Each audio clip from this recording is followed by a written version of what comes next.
Hola a todos, buenos días. Muchas gracias por participar esta mañana del evento lanzamiento de la Red Latinoamericana de Exalumnos de McCourt School, LAN, sus siglas en inglés.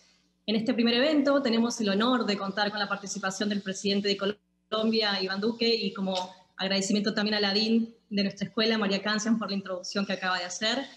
Y antes de cederle la palabra al presidente Duque, permítanme contarles brevemente nuestra red. Es una red que surgió mientras estudiaba la maestría de Policy Management y resurgió con aún más fuerza el año pasado.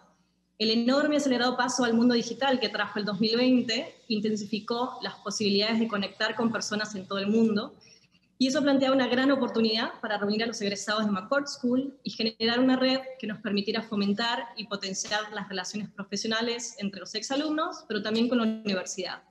Así fue como se originó y se armó un grupo fundador con representantes de Argentina, de Brasil, de Colombia, de Ecuador, de México, de República Dominicana y de Venezuela, con los que comenzamos a mantener reuniones virtuales hasta ver nacer hoy a esta red que tiene como objetivo, además de conectarnos, promover una agenda compartida, integrada por iniciativas y buenas prácticas de gestión pública y un espacio de diálogo e interacción entre los colegas.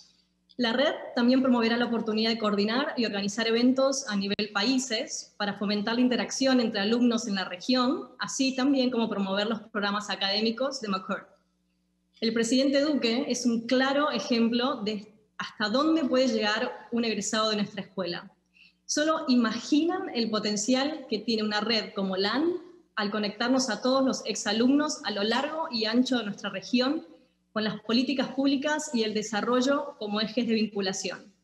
Cada uno de nosotros, desde sus espacios y funciones profesionales, siendo líderes y embajadores en América Latina y en el mundo de esta prestigiosa Escuela de Políticas Públicas. Desde ya, quisiera agradecer nuevamente a la DIN María Cancian, pero también al equipo de trabajo de McCourt School que nos dieron su apoyo y nos acompañaron para que este evento se llevara adelante. Muchas gracias. Ahora es momento de presentar a nuestro invitado especial y a quien recibimos con enorme agradecimiento por haber aceptado ser parte del lanzamiento de nuestra red. Es un honor darle la bienvenida al presidente de Colombia, Iván Duque. El presidente Duque nació en Colombia, en Bogotá, el 1 de agosto de 1976. Es abogado de la Universidad Sergio Arboleda, con estudios mayores en filosofía y humanidades. Experto en temas económicos, con estudios ejecutivos en Harvard y con maestrías de Georgetown en gerencias de políticas públicas y también de American University en Derecho Económico. Se desempeñó como columnista y profesor, fue jefe de la División de Cultura, Creatividad y Solidaridad del Banco Interamericano de Desarrollo, liderando temas de innovación social, emprendimiento, juventud y economía creativa. Fue consultor de la presidencia del BID y consejero principal por Colombia. Como senador, sacó adelante 5 leyes de la República: la Ley Naranja, la Ley de Cesantías, la Ley de Desfibriladores y la Ley de Empresas B. Es además autor de los libros Indignación, Ideas para la Colombia del Futuro, Pecados Monetarios, Maquiavelo en Colombia, Efecto Naranja, El futuro está en el centro, Arqueología de mi padre y El humanismo importa. En junio de 2018, Iván Duque fue elegido presidente de Colombia para el periodo 2018-2022, con un programa de gobierno basado en legalidad, emprendimiento y equidad. Bienvenido, señor presidente, y muchas gracias por su amabilidad y su tiempo para conversar con los alumnos y egresados de McCourt School en este lanzamiento de la Latin American Alumni Network. Le cedemos entonces la palabra, señor presidente, para su presentación. Muchas gracias. Elisa, muchísimas gracias, y muchas gracias también a Dean Cancian, y muchos saludos también a Agustín Porres y a toda la red de LAN. La verdad es que me siento profundamente motivado. Cuando yo estaba en la escuela no teníamos una red de ese tamaño, de ese alcance. Es más, el número de estudiantes latinoamericanos que habían estado en ese momento en la escuela, pues era un número importante, pero no era un número tan grande como el que tenemos hoy. Veo además que la escuela ha crecido, se ha posicionado, tiene nombre. En esta época era el Public Policy Institute, ahora es ya McCourt, y eso significa muchísimo. Y también veo algo muy motivante, y es que la red crece con alumnos y con exalumnos, y tener una discusión de políticas públicas seria es algo muy positivo. Y lo bueno de una red de esta naturaleza es que hay connutrición, y entonces cualquiera que esté en una responsabilidad pues va a poder plantearle a la red, ¿ustedes qué opinan sobre esto? La red va a poder reaccionar y va a poder ayudar a construir. Yo quisiera, Melissa, a diferencia de otros eventos en los cuales yo participo, donde normalmente yo hago un discurso, una presentación, no, yo lo que quiero es que tengamos un diálogo el más fluido del mundo y poder recibir la mayor cantidad de preguntas. Por eso solamente quiero entrar es a una pregunta. ¿Para qué me sirvió McCourt? ¿Qué aprendí yo en McCourt y cuáles son mis reflexiones hoy? Entonces, ahora que me estabas presentando y decías que yo me he graduado en el año 2007, pues yo digo para mis adentros, Dios mío, o sea, ha pasado demasiado tiempo y además creo que yo me gradué en otro mundo. Entonces, tú me vas a decir, ¿por qué? Cosas tan elementales que pasaron en el año 2007. Y estoy hablando de cómo la sociedad también se ha transformado. Cuando yo me gradué de McCourt en el año 2007, ese año era el año en el que se lanzaba el iPhone. Ese año salió el iPhone. Y uno diría, bueno, el presidente de Colombia está hablando sobre un aparato. No, estoy hablando de cómo nace una tecnología que acerca la interacción humana a partir del desarrollo de aplicaciones como nunca antes en la historia del mundo. Es decir, nace una tecnología donde los teléfonos inteligentes tienen su estallido, por llamarlo así, y empieza también a partir de esa telefonía inteligente a acercarse la democracia, la opinión en manos del ciudadano. Ese año, 2007, lanzan el Kindle, la democratización de la cultura. Es decir, nace otra herramienta de democratización de la cultura. Tercero, ese año es el año de la ebullición de las redes sociales. Es el año en el que Jack Dorsey realmente empieza ya a poner en pie lo que hoy se conoce como Twitter. Llevábamos un año de Facebook. Entonces es otro punto de ebullición muy importante porque empieza a transformarse la interacción humana. Ese es el año en el que nace Android, es el año en el que se lanza la plataforma Watson, donde empieza todo el desarrollo de los nuevos ciclos de inteligencia artificial. Y es muy importante para mí decir todo esto, porque cuando yo estaba en la escuela, nosotros estábamos con los principios centrales de la escuela hablando de cómo hacer buena gerencia pública. Porque el momento de la gerencia pública no puede ser ideologizada. O sea, tú puedes tener tus ideas de izquierda, de derecha, de centro, como las quieras, pero la gerencia pública es pragmática, es práctica, sí tiene el objetivo de beneficiar siempre a la mayoría y está soportada por lo que es sostenible, por lo que es responsable fiscalmente, pero adicionalmente por lo que está orientado a producir un mayor beneficio en la sociedad. Entonces, ¿qué me dio a mí la escuela? Aún contemplando todos esos cambios que surgen el año en el que me gradúo. La escuela me dio 3 o 4 herramientas que yo valoro profundamente. Una, el sentido de la comunicación en el public policy. Hoy recuerdo muchísimo, por ejemplo, las clases. Nosotros tuvimos una clase con Paul Begala, era muy buena. Tuvimos una clase extraordinaria con E.J. Dionne, que también la valoré profundamente. Teníamos a Joe Ferrara también hablando mucho sobre Public Policy and Communication. Eso para mí fue muy importante porque al final del día lo más relevante una vez uno diseña una política pública es ser capaz de comunicar esa política pública y comunicarla bien y comunicarla fácil y entender dónde está el corazón de la política pública. Segunda herramienta que para mí fue muy importante. Ese era el dolor de cabeza en esa época porque eran todos los research methods y además toda la carga estadística que teníamos en ese momento, pero era altísimamente relevante porque teníamos, yo no recuerdo ahorita el nombre completo de esta profesora, que ella empezaba su clase con un libro que era Lies, Damn Lies and Statistics. Y a partir de ahí lo que empezábamos era a hacer toda la comparación de las cifras y entender muchas veces que hay que evitar comparar peras con manzanas en la argumentación de una política pública, pero lo importante también que es tener los comparativos internacionales. Esa para mí fue una herramienta espectacular. El tercero, y en eso yo quiero agradecer, por ejemplo, haber tenido profesores como Tom Daschle, que era la economía política de las políticas públicas. Es decir, cómo se construyen consensos en el diseño y la implementación de políticas públicas, que fue también para mí fascinante y me permitió a mí también entender pues, a partir de lo que ocurría en ese momento en los Estados Unidos. Hay que recordar que era prácticamente el año en que yo me gradué, un año preelectoral. Venía incubándose lo que sería después la crisis financiera del 2008-2009. Entonces fue muy interesante vivir eso dentro de la escuela y poder entender esos ciclos de economía política. Y lo más importante, y eso voy a decir, lo más importante, yo creo que son los compañeros. Obviamente los profesores, los métodos, la posibilidad de estar en la escuela, pero los compañeros.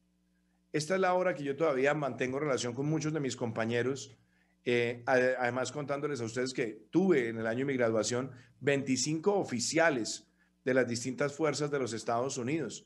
Teníamos Army, Navy, Marines, y con ellos, Air Force también, teníamos un diálogo muy interesante. Muchos de ellos venían de haber estado en sus asignaciones en Afganistán o en Irak. Entonces también era un momento, una coyuntura muy interesante. Y ver esa conexión de la interacción entre quienes hemos estado en la vida civil y quienes han estado en la vida militar y quienes han tenido otras experiencias, yo creo que es algo que enriquece profundamente. Hoy cuando veo la mayor participación de estudiantes latinoamericanos y la creación de esta red, pues yo los quiero felicitar y no solamente ya quiero vincularme a la red formalmente, salgo de aquí inscrito, sino que creo que ahí es donde uno puede empezar a apoyarse con las experiencias de otros. Las exitosas, las no tan exitosas y las que no tienen historia de éxito, pero porque todas van recogiendo una red de aprendizaje y qué bueno tener esa posibilidad con la escuela. Y todo esto lo digo porque a partir de ese momento hasta hoy, y por eso era mi mención de lo que pasaba en el 2007, el mundo ha cambiado y yo quiero dejar planteado esto para la discusión presente y futura. Nosotros estamos viviendo hoy en un mundo donde le aparece una frase que yo detesto, que es perception is reality. ¿Y por qué la digo? Porque estamos en un mundo donde la posverdad está presente en todos los países y en todos los temas. Y el mundo está polarizado. No es Estados Unidos, no es Colombia, no es México, no es Chile. El mundo en general está polarizado. Y lo polariza mucho la posverdad, porque cuando entra la discusión de perception is reality, lo que importa es cambiar la percepción, así no sea con la verdad, versus el concepto más importante que es la veracidad. ¿Y qué es lo que ha afectado esa situación? La ha afectado mucho el mal uso y el abuso de ciertas tecnologías que, como lo plantea, por ejemplo, este documental, El dilema de las redes sociales, que está amparado en las investigaciones del Center for Humane Technology en California, es como hoy el mundo en el que nos movemos de algoritmos, terminamos comportándonos frente a las políticas públicas, es como si fuéramos barras bravas de equipos de fútbol, donde son nuestros prejuicios, preconcepciones, ideologización y posverdad lo que termina generando un ambiente totalmente crispado. Y eso hace que, por ejemplo, políticas públicas que son obvias, necesarias para mejorar el bienestar de un grupo poblacional, no importa lo buena que sea, lo bien diseñada que esté, si esa política pública sale del otro equipo, sencillamente tiene que ser mala, hay que desvirtuarla y hay que quitarle legitimidad. Y eso está afectando la democracia y esa es una razón de más por la cual en una escuela de políticas públicas el tema de la comunicación y de entender que ya no es solamente comunicar bien y comunicar claro, sino estar preparado para una contienda constante de deslegitimación y de posverdad. Eso para mí creo que es lo más importante hoy en una discusión de cómo formular buenas políticas públicas. Porque sí veo, y todos hemos tenido experiencias exitosas y también no tan exitosas, justamente porque de pronto no hemos calibrado bien cuáles van a ser siempre las líneas de ataque, sin importar lo bien formuladas que estén las políticas públicas. Y yo creo que eso es algo que dentro de la escuela y para los estudiantes, abordar este tema es vital, porque la escuela nos da a todos las mejores herramientas. Pero si a mí me preguntaran, si usted pudiera devolver el tiempo, ¿qué de pronto sugeriría a McCord? Pues yo sugeriría esto, pero no porque no lo haya tenido, sino porque creo que a partir del 2007 hasta nuestros días, lo que ha cambiado muchísimo en la gerencia de las políticas públicas, es entender que las políticas públicas están siendo atacadas todos los días, cada minuto, cada segundo, con un alto componente de posverdad y por lo tanto ese énfasis en la comunicación precisa y efectiva, pero para contrarrestar también la deslegitimación, a mí me parece que es central en el mundo de hoy. Y cierro también diciendo lo siguiente, y eso me permite también abrir la discusión a temas que ustedes quieren abordar, el momento en el que estamos. Yo creo que estamos en el momento pues más difícil, pero al mismo tiempo el más interesante en términos de las políticas públicas, porque estamos en medio de una guerra mundial contra un enemigo invisible, que es el COVID-19. Un enemigo que apenas lo hemos ido conociendo, un enemigo que está próximo a arrebatarle la vida a 3 millones de personas a lo largo de la pandemia, un enemigo que ha saturado la capacidad de reacción de los sistemas de salud de los países más desarrollados, un enemigo que para enfrentarlo hemos tenido que adoptar medidas que van en contra de la interacción humana, que afectan muchísimos negocios, que afectan la economía, que afectan el empleo y que ponen en riesgo conquistas alcanzadas en términos de equidad y reducción de la pobreza.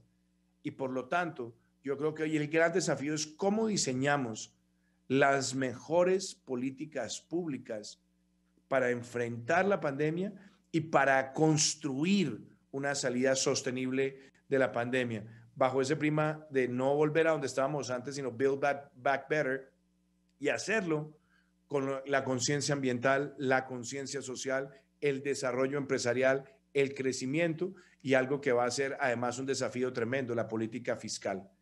El Fondo Monetario Internacional decía hace tan solo 2 semanas que este año el promedio mundial de deuda sobre PIB va a ser del 99% en el mundo. Eso quiere decir que el año 2022, 2023 y en adelante vamos a tener una competencia feroz de países por levantar endeudamiento para pagar los costos de la pandemia y también para aumentar sus ingresos. Y por lo tanto, la política pública fiscal de la cual dependen todas las demás políticas públicas va a estar en el reto más grande desde la posguerra de la Segunda Guerra Mundial. Quienes lo hagan bien, responsablemente y de manera sostenida, pasarán a un estadio exitoso.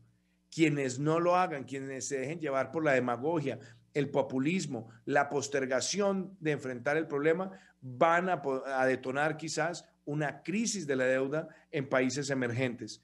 Y yo creo que poner esa discusión sobre la mesa es importante y cierro diciendo que justamente en este momento en Colombia nosotros tenemos 4 grandes objetivos en lo que me queda a mí de gobierno, que es 1 año y 3 meses, donde nosotros queremos vacunación masiva, reactivación segura, transformación social sostenible donde protegemos a los más pobres y estabilizamos las finanzas públicas y 4, una agenda de reactivación de infraestructura que va a llevar la mayor inversión pública en un presupuesto en la historia de nuestro país. Esos retos los tenemos y yo debo decirlo, todos los días le doy gracias a Dios de haber estado en McCourt School of Public Policy, porque de verdad lo digo y no porque esté haciendo publicidad. Quiero que todos lo tengan claros, el toolkit, que era algo que me hablaban todos los días. Yo me recuerdo de la primera clase me hablaban del toolkit y yo no entendía qué era el toolkit. Y hoy me doy cuenta que el toolkit que nosotros recibimos de análisis, de argumentación y de tratar de escuchar todas las posiciones para construir políticas públicas, a mí me ha servido y espero además que siga siendo una especie de faro para mí en lo que me queda de gobierno. Así que yo le digo a nuestra decana que me alegra mucho y cuando ya sea expresidente, allá aceptaré cualquier invitación para ir a dar charlas sobre todo lo que ha sido este ejercicio del gobierno. Y también le pongo una notica de humor, como me dijo el otro día mi hermano, me dijo, bueno, Iván, ¿qué piensas hacer cuando termines la presidencia? Entonces le dije, mira, yo tengo muchas ideas, pero lo que sí puedo decir es que quedo absolutamente preparado para dictar crisis management por el resto de mi vida. Así que abramos esta sesión a todas las preguntas que ustedes tengan. Excelente, presidente Duque. Muchísimas gracias por las palabras, por participar de este encuentro. y justamente lo que buscábamos al crear la red de exalumnos era encuentros de este tipo para aprender de la experiencia, para aprender del recorrido y, como usted dijo, de los aciertos y los no aciertos, porque estamos todos en este camino juntos, ¿no? Usted dijo, habló mucho de la amistad y de sus compañeros, así que muy valioso el aporte, nos inspira. Y para entrar en las preguntas, usted armó un equipo para liderar Colombia en los últimos años y queríamos preguntarle qué es lo que tiene en cuenta a la hora de armar un equipo, qué consejos le da a otra persona que tiene que armar un equipo del tamaño del suyo y qué es lo más importante en qué aprendió usted al conformar el equipo. Bueno, esa es una gran pregunta y ese lo tenía yo como en un capítulo también de lo que serán en algún momento mis memorias, porque yo creo que la selección de un equipo es 50% evidencia y 50% intuición, porque uno al final del día, ¿qué está mirando? Uno está mirando experiencia, preparación, compromiso, trayectoria, capacidad de comunicación, valores, o sea, cosas que uno está mirando en la persona. Pero hay personas que las pueden tener todas sobre 10 y uno a veces tiene la intuición, esta es la persona, y de pronto la persona cuando asume ciertas responsabilidades y queda expuesta a cierto tipo de escenarios, pues uno termina de pronto diciendo, ¿qué pasó? ¿Por qué si todo lo demás estaba bien y estaba bien soportado, de pronto aquí tuvimos alguna falla? Eso pasa y por eso yo creo que he sido afortunado porque de alguna manera entre la intuición y esa evidencia que yo siempre miro, hemos tenido personas, la verdad, que son patriotas, comprometidas y personas que tienen una historia ya de éxito en la administración y que han sorteado momentos muy difíciles. Ahora, en estos casi 3 años de gobierno, yo quiero, por ejemplo, hacer referencia a cuáles fueron criterios. Yo nunca le pregunté a ninguno a qué partido político pertenecían o si militaban en un partido político. Yo estaba buscando personas que tuvieran, sobre todo, buen conocimiento de las políticas públicas, que tuvieran amor por nuestro país y que tuvieran capacidad gerencial.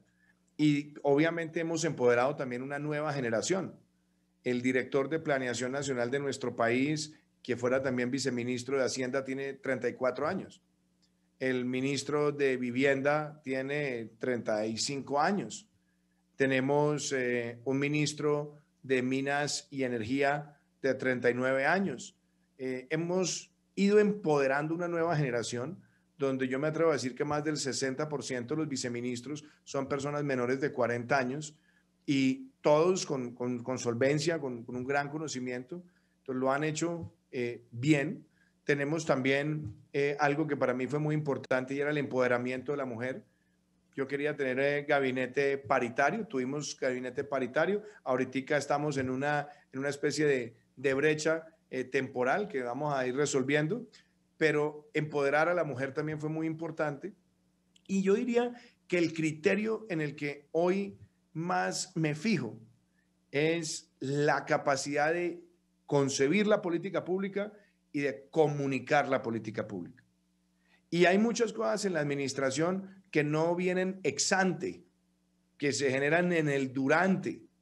Y ahí hay un reto muy grande para el gobernante, porque cuando un funcionario empieza una tarea, los funcionarios también cometen errores de comunicación o se van sintonizando. Y como estamos en un mundo de tanta posverdad, pues hay muchas veces hostilidad de distintos escenarios o de los stakeholders o de la prensa.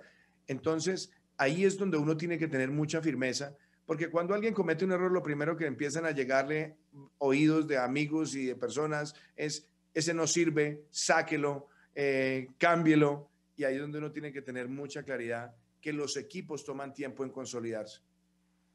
Y yo, esa idea que dicen que los funcionarios son fusibles, yo no la tengo. Yo tengo un gran sentido humano por mis colaboradores y por los miembros de mi equipo, y lo primero que uno tiene que llevar con un equipo es enseñar con el ejemplo y estar con ellos en las buenas y en las malas. Lo fácil es la foto en los momentos buenos. En los momentos malos es donde uno tiene que estar ahí y respaldar y fortalecer. pero yo diría, en esa parte de la intuición, que eso ya es de uno, hay un elemento. En la parte de lo que uno busca del funcionario, yo creo lo más importante, la transparencia de una persona, la capacidad ejecutiva de una persona, la capacidad comunicacional de una persona y algo que también es fundamental, la capacidad gerencial. Esos serían 4 criterios que yo pondría de presente.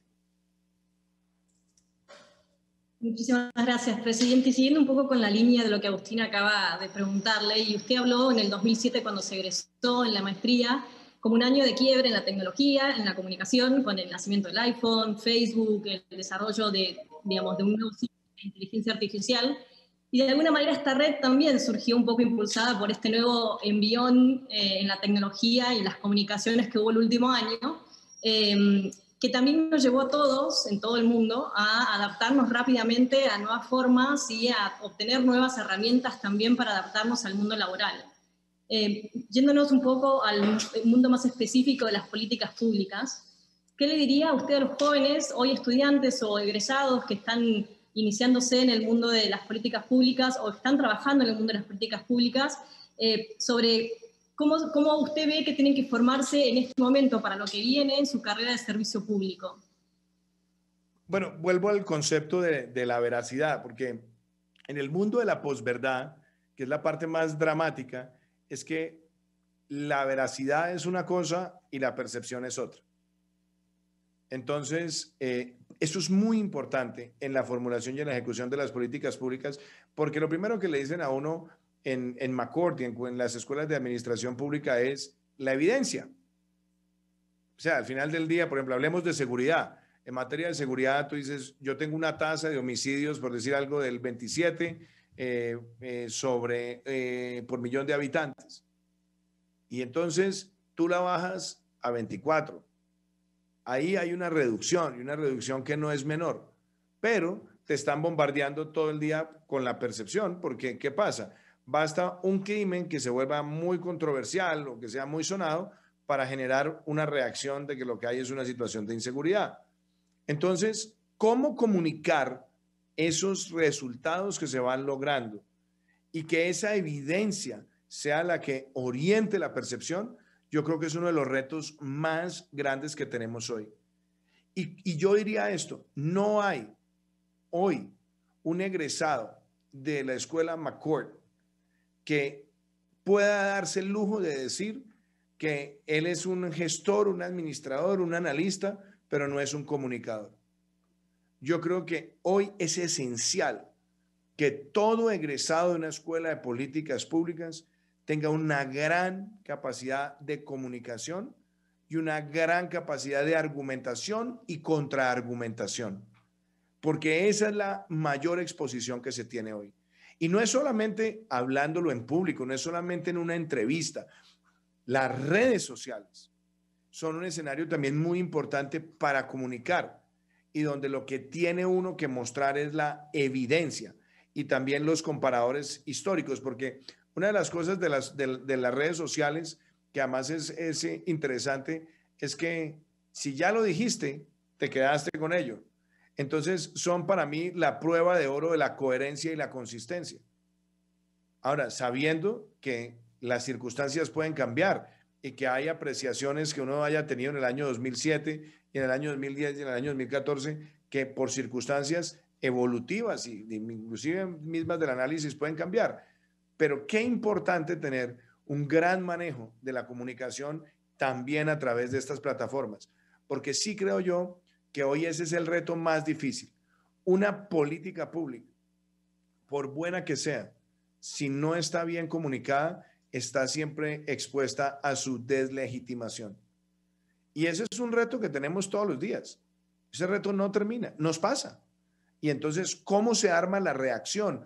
¿Cómo defines tú lo que quieres transmitir? ¿Cómo sabes por dónde te van a atacar? Yo creo que esas son cosas que son supremamente importantes en este momento.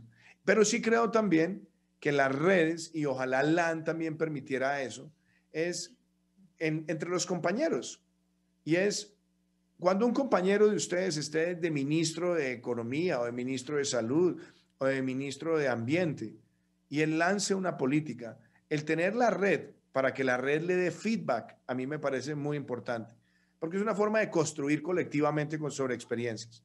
Y cuando muchas veces se enfrentan esos desafíos ya de presentar una política pública y sacarla adelante, que vienen tantos ataques, pues muy importante también que la red de LAN ayude en el análisis basado en la evidencia a que los compañeros también tengan esas herramientas de defensa que son tan importantes.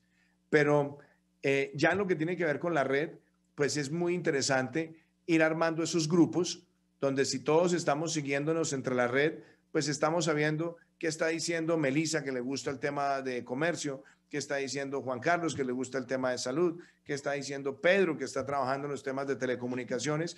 Y esa es una forma también de ir generando de manera viva un intercambio natural de los miembros de esta escuela. Excelente, muy bueno. Y vamos a trabajar para eso. Tomo una de las preguntas que nos hacen el público que nos acompaña hoy, otros estudiantes. Y usted se formó para ser presidente, trabajó en el gobierno previamente, trabajó en un organismo multilateral. La pregunta es curiosa: ¿qué le hubiera gustado saber antes de ser presidente que no haya sabido? A ver, lo que para mí es interesante, y lo digo ya en el plano personal, en la humildad más grande, yo tuve una fortuna en la vida, y es que nací en un hogar donde mi padre era político y mi mamá politóloga. O sea que eso ya de por sí marcaba un poco el ambiente de debate en la casa. Mi padre tuvo una experiencia en la administración pública, y desde muy niño yo tenía claro que mi propósito en la vida era ser presidente y servir a mi país. Y en el transcurso de la vida, uno va teniendo distintos procesos, y siempre traté de mantener y la trato de mantener siempre una curiosidad intelectual viva y voraz, con un gran sentido de humildad, porque quien llega a gobernar, pues no se las sabe todas, no es experto en todo, pero quien llega a gobernar sí debe tener algo en cuenta. Y eso se lo aprendí yo a un profesor que fue un gran líder político en Colombia, que era Álvaro Gómez Hurtado. Y él me decía: para quien quiere estar en el mundo de la política, nada puede ser indiferente. Y eso es muy importante, porque en esto uno no puede dejar de ver qué está pasando y qué está ocurriendo en el mundo. Hoy, enfrentando la pandemia, por ejemplo, yo destino por lo menos una hora antes de acostarme, desde hace más de un año y medio, en ver qué está pasando en el mundo en el manejo de la pandemia. Y me acuesto y miro, oiga, ¿qué está pasando en Argentina? ¿Qué hicieron en Turquía? ¿Qué hicieron en Israel? ¿Qué hicieron en Singapur? Y me meto a los portales y averiguo, llevo un cuaderno de notas. Y voy viendo artículos que van saliendo, por ejemplo, sobre qué pasó con esta vacuna, qué pasó con este tratamiento. Y nada puede ser en ese sentido indiferente. Y eso me lleva a mí a decir, ¿qué hubiera querido saber antes? Pues muchas cosas, uno hubiera querido saberlas antes. Pero quizás una de las cosas que hoy lo debo reconocer, que es muy importante, es que uno muchas veces piensa que se ganaron las elecciones, que uno tiene su propuesta, su plan de gobierno, y de pronto lo que uno no tiene calculado es que la guerra comunicacional empieza a partir del siguiente segundo en el que uno está elegido. Y más en un mundo que está tan polarizado. Entonces, tal vez, en ese sentido, yo creo que nosotros hubiéramos podido tener algunas herramientas adicionales y mucho más robustas para entender que no iba a haber compasión, que no iba a haber ningún interés de quienes no quieren escuchar en darle la oportunidad a uno para arrancar y arrancar bien. Y eso no lo digo con tristeza, así es en el mundo entero. Y yo creo que hoy esas habilidades, esos conocimientos y esa capacidad de hacerlo de manera constante es fundamental. Y algo, por ejemplo, que también quiero dejarlo como lección. Hablando de que nada es indiferente, yo creo que algo que es fundamental es siempre tener en el consciente y en el subconsciente la idea de los cisnes negros, de los Black Swan. Y yo les cuento les cuento dos anécdotas particulares. Una muy triste, porque yo me levanté en enero del año 2019. Yo seguía viviendo en mi casa personal, donde viví casi 18 meses siendo presidente. Después me trasladé a la casa de gobierno. Y yo me levanté por la mañana, estaba duchándome y me llegó un pensamiento a la cabeza. Y es, si a usted le hubiera tocado la bomba del Nogal, que fue una bomba que puso el grupo terrorista FARC en el año 2003, ¿usted qué hubiera hecho? Y el subconsciente me lo preguntaba. Y entonces salí, me monté al carro, saqué una hoja y empecé a anotar qué hubiera hecho. Y hubiera hecho esto. Me monté en el avión, iba a la ciudad de Quibdó y cuando aterrizamos me dicen que el ELN acaba de poner una bomba en la escuela de formación de la Policía Nacional en Bogotá. Entonces, yo creo que uno debe tener siempre ese concepto del Black Swan, de las cosas que pueden ocurrir y tener casi que preconfigurado mentalmente y si se puede operacionalmente cómo reaccionar ante esos riesgos. Y la otra, yo estaba en McCourt, en ese momento el Public Policy Institute, y en ese momento acababa de salir un libro en los Estados Unidos muy interesante que lo recomiendo muchísimo, que se llama The Great Influenza, que era un libro sobre la peste española. Bueno, ese libro yo me lo leí, me lo devoré recién salido, y a finales del año 2019 estábamos en la celebración del último día del año con mi familia, estábamos en Cartagena. Yo normalmente no me trasnocho el 31 de diciembre porque me gusta empezar el día muy temprano. Entonces mi esposa se quedó con mis tíos un rato compartiendo, yo me fui a descansar, prendí la televisión y empecé a ver lo que estaba ocurriendo en Wuhan. E inmediatamente el flashback hacia la lectura de The Great Influenza. Yo me levanté el 1 de enero y llamé al viceministro de Salud, a Iván González, y le dije, Iván, tenemos que prepararnos porque qué tal que esto se pueda volver una pandemia. Y bueno, ya después la historia la conocemos. ¿Por qué menciono esto de los Black Swan? Porque el Foro Económico Mundial desde hace 10 años, todos los años saca un reporte de riesgos.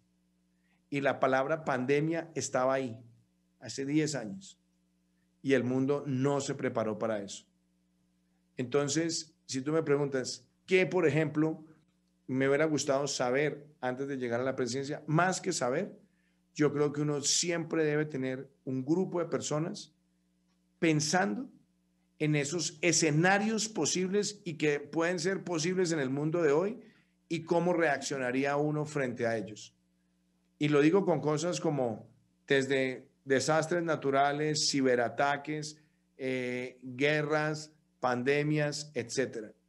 Eso es muy importante tenerlo en cuenta y casi que tener un protocolo siempre para el manejo de crisis, porque gobernar es transitar por crisis todos los días, de mínima escala. Eso es como los temblores, desde mínima escala hasta máxima escala. Eso es muy importante tenerlo a la mano. Muchas gracias, presidente. Y le hacemos una última pregunta. Le agradecemos su tiempo y le damos después el espacio para que usted pueda cerrar. Y dando un poco en la línea que usted venía mencionando recién, las experiencias que había tenido, que compartió con nosotros, y pensando en los agentes de cambio que están viendo y que están participando de este evento hoy, si nos pudiera compartir, dentro de todo lo que fue la pandemia, ¿no? Y todo lo que implica la pandemia, ¿cuáles fueron sus aprendizajes o esas acciones inspiradoras que usted podría resaltar de una crisis del país, sin lugar a duda, pero también global, ¿no? ¿Cuáles fueron sus aprendizajes que le gustaría compartir como líder a la audiencia que lo está mirando? Y le damos el espacio para que usted pueda cerrar. Bueno, yo te diría, Melissa, que esta pandemia, primero hay que mirar esto con mucha humildad. Ningún gobernante, ninguno en el mundo estaba preparado para una pandemia de esta naturaleza. Ninguno. Cuando digo ninguno, es ninguno. Y la demostración es, pues, cómo hemos tenido que sortear semejante dificultad. La segunda, el reto humano, yo creo que es la parte más compleja, porque nosotros desde enero del año pasado empezamos a tomar políticas, como les digo, a partir de esa información y empezamos a diseñar un esquema donde teníamos 3 fases: prevención y preparación, contención y después mitigación.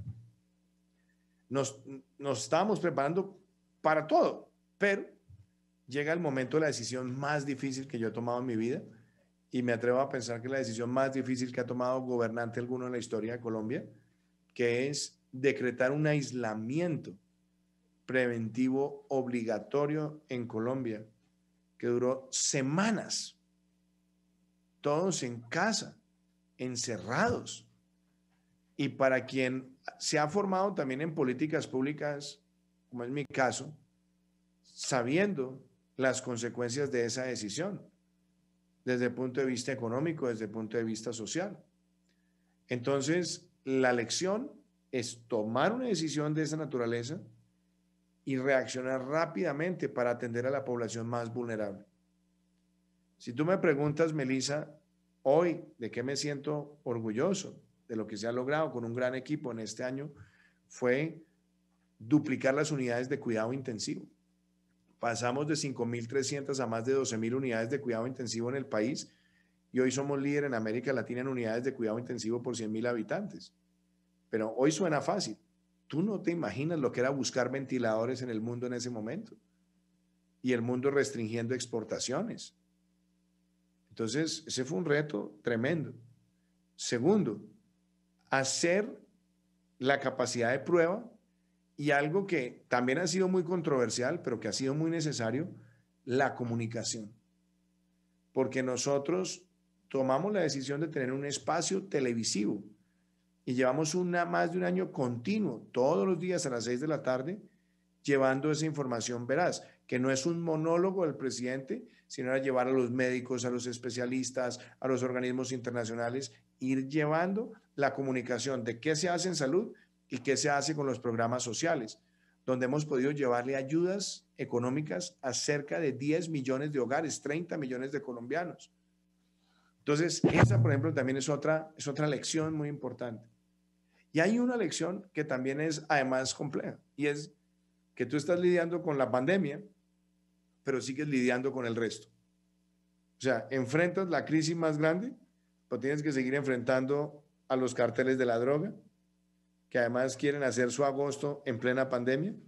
Tienes que seguir avanzando en los proyectos de infraestructura. Tienes que seguir avanzando en la lucha contra la pobreza. Tienes además que avanzar en la agenda de emprendimiento, de desarrollo y recuperarse de la pandemia. Entonces, yo creo que es el ambiente quizás más complejo, pero algo que yo quiero decir, y lo digo con orgullo por mi equipo: tuvimos que decretar 2 emergencias económicas y sacamos más de 100 decretos que fueron construidos en un tiempo récord para enfrentar esta situación.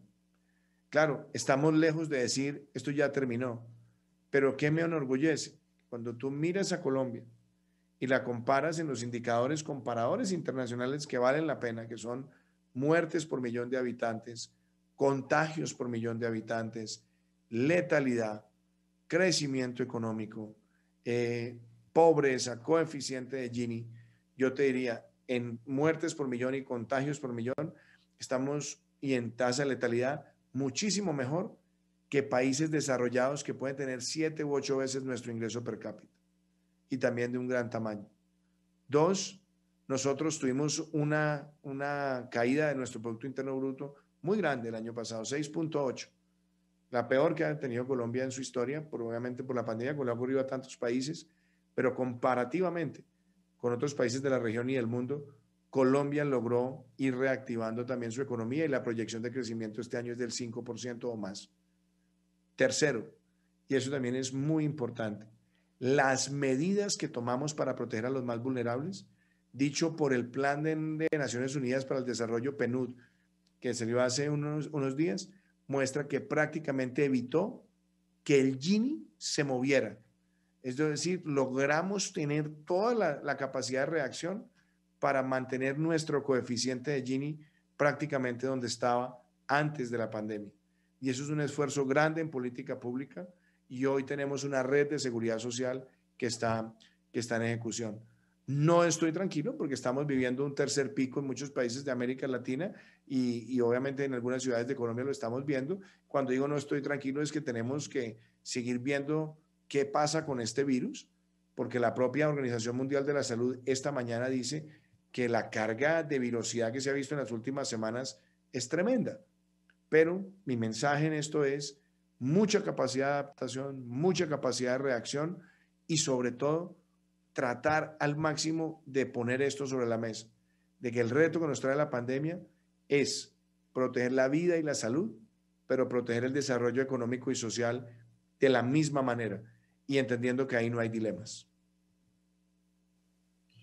Muchísimas gracias, presidente, por su tiempo, por ser parte del inicio, del lanzamiento de esta red. Le agradecemos mucho a la DIN, María Cancian también, muy agradecidos. Y ahora va a hablar Natalia, que les va a presentar, va a ser el cierre del evento, así que le paso la palabra. Muchas gracias. Una cosita, Melissa, que yo quisiera decirles de verdad, y me ofrezco para hacerlo, que una vez ya la pandemia nos lo permita, yo quisiera propiciar un encuentro de LAN acá en Colombia. Es decir, que ustedes puedan de pronto con la decana planear con la red un grupo que venga y esté en nuestro país una semana, nosotros ayudarles a que tengan una agenda para que puedan ver pues muchas cosas en políticas públicas y sea para mí un honor tenerlos también aquí en la Casa de Nariño. Muchísimas gracias, el honor será nuestro y sin duda vamos a arreglar, a hacer todos los acomodamientos en cuanto podamos viajar para hacerlo. Muchísimas gracias, presidente. Gracias a ti.